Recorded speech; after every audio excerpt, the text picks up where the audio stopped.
नमस्कार, मैं हूं अभिषेक। आप देख रहे हैं मनी 9। वैश्विक बाजारों में मजबूती और घरेलू निवेशकों की खरीदारी से शेयर बाजार आज 344 अंक और निफ्टी 110 अंक चढ़कर बंद हुआ। इसी के साथ ही घरेलू शेयर बाजारों में पिछले 4 दिन से लगातार जो मंदी छाई हुई थी, गिरावट का दौर जो चल रहा था, वो आज थम गया। तो संदीप जी, आज पहला सवाल आपसे ये है कि जो 4 दिन बाद बाजार में जो तेज़ी लौटी है, इसका मेन रीज़न क्या है?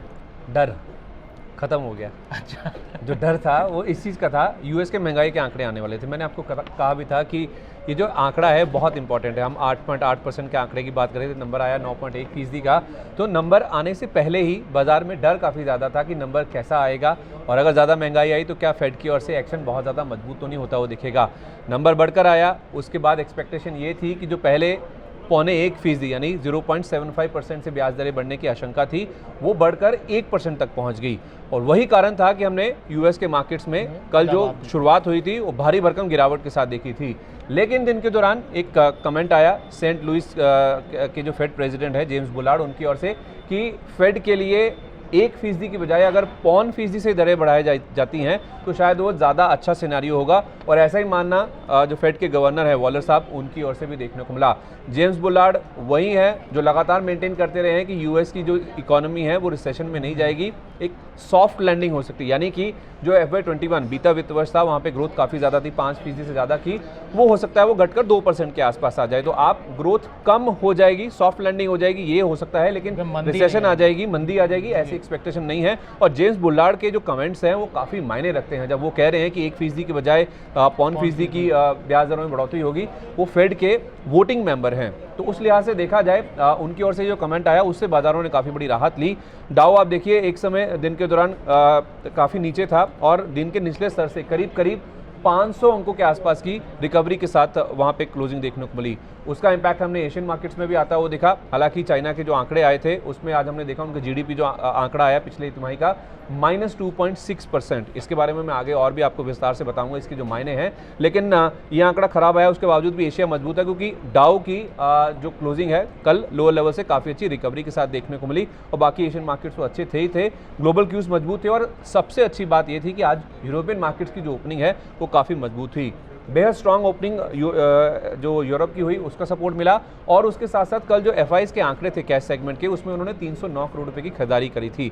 तो सारे फैक्टर्स थे वो इस तरफ इशारा कर रहे थे कि शायद डर जो है वो खत्म हो चुका है, एफआईज की खरीदारी हो रही है, एशियाई बाजार मजबूत थे। 3 दिन में हम करीब 350 अंकों के आसपास की गिरावट निफ्टी पे देख चुके थे। तो अब कहीं ना कहीं एक जो बाउंस बैक है वो ड्यू था, एक रिकवरी मार्केट्स में देखने को मिल सकती है, ऐसे अंदेशा पहले से था। क्रूड हमारा 100 के नीचे ही है, तो उस लिहाज से आज रुपये ने 80 का लेवल भी टच नहीं किया।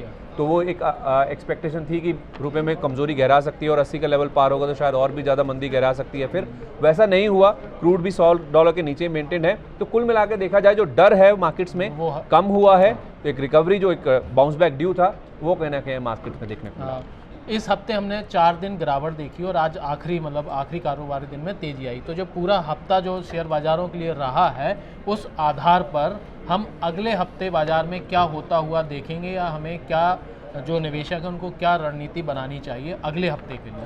देखिए, अगले हफ्ते कोई बहुत बड़ा आंकड़ा या तो कोई बहुत बड़ा इवेंट नहीं है, लेकिन हाँ भारतीय बाजारों की जहाँ तक बात है तो नतीजे आ रहे हैं। जो बड़े बड़े अगर नतीजे आएंगे उनका क्या इम्पैक्ट आता है, क्योंकि अभी तक आप देखें जो शुरुआती फेज था उसमें IT कंपनियों के नतीजे हैं, जिसमें TCS हुआ, HCL टेक हुआ, माइंट्री हुआ, L&T इन्फोटेक हुआ।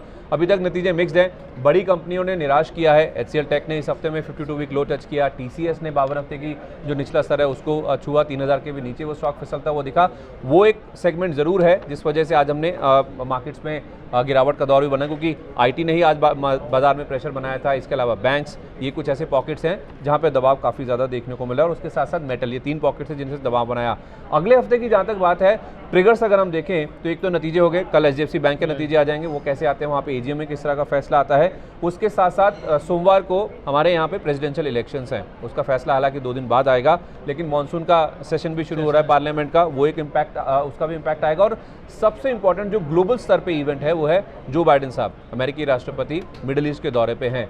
वहाँ से क्या फैसला निकल के सामने आता है, सऊदी अरेबिया के साथ क्या उनकी वार्तालाप होती है, क्या वो कन्विंस कर पाते हैं या क्या इशारा वो करते हैं सऊदी अरेबिया की और अपने प्रोडक्शन को और बढ़ाने के लिए ताकि कीमतें नीचे लाई जा सके। हालांकि कीमतें ऑलरेडी नीचे आ चुकी हैं, $100 के आसपास ही हम ब्रेंट देख रहे हैं। उनका जो दौरा है वहाँ से क्या निकल के सामने आता है और उसके बाद क्रूड का क्या होता है, ये बहुत इंपॉर्टेंट होगा देखना। करेंसी में भी पे भी नज़र रखनी होगी हमें। हाँ, 80 का डॉलर, मैंने कहा 80 का जो लेवल है $1 ने पार नहीं किया है, तो उस लिहाज से क्रूड नीचे आया, उसका भी इम्पैक्ट कहीं ना कहीं आरबीआई भी अपनी ओर से जो कदम उठा रहा है उसका भी इम्पैक्ट आ रहा है। और उसके साथ साथ ये जो साइकोलॉजिकल लेवल था 80 का, वो पार नहीं हुआ है, नीचे हमने नहीं ब्रीच किया है, वो एक बहुत इंपॉर्टेंट है, बहुत बड़ी राहत की बात है जहाँ तक इंडियन मार्केट्स की बात है। तो उस लिहाज से ये लेवल 80 का ही लेवल है जो कि अगले हफ्ते भी एक बैरोमीटर का काम करेगा। अगर वो लेवल पार होता है फिर शायद गहरा सकती है जो नीचे की ओर कमजोरी, लेकिन अगर ये लेवल नहीं पार होता है ये हमारे लिए बहुत बड़ा एक साइकोलॉजिकल एक विक्ट्री होगी। तो अगले हफ्ते का जो पूरा बाजार का दारोमदार है वो प्रमुख रूप से कंपनियों के वित्तीय नतीजों पर निर्भर है।